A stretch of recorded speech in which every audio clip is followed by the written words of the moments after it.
ఆయన పాత్రల్ని ఎంచుకోవడంలో మంచి ఘనులు. ఆ పాత్రల్ని అంతకన్నా అద్భుతంగా పోషించడంలో అంతకు మించిన వారు.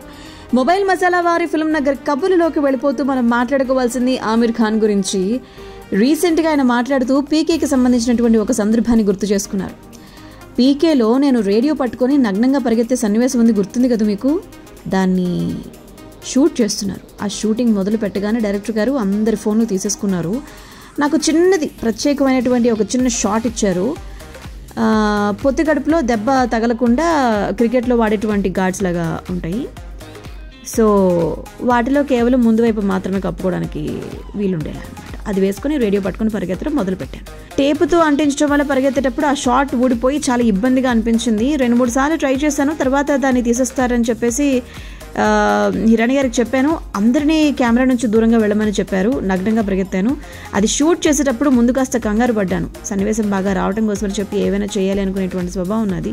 అందుకే చేసేసాను. అప్పుడేం అనిపించలేదు, కానీ సినిమాలో ఆ సీన్ చూసిన తర్వాత నేను షాక్ అయ్యాను. నేనేనా ఇలా చేసిందని నాకు అనిపించింది అని చెప్పి ఆమిర్ ఖాన్ గారు చెప్పడం జరిగింది. 85 కోట్ల బడ్జెట్తో తెరకెక్కించినటువంటి సినిమా ప్రేక్షకులను విశేషంగా ఆకట్టుకుంది, అలరించింది గొప్పగా. ఏకంగా 850 కోట్లకు పైగా వసూళ్లు రాబట్టి రికార్డులు బద్దలు కొట్టేసింది అంటూ ఆ సినిమాలోని ఆ సీన్ని ఒక్కసారి నెమరు వేసుకున్నారు ఆమిర్ ఖాన్ గారు.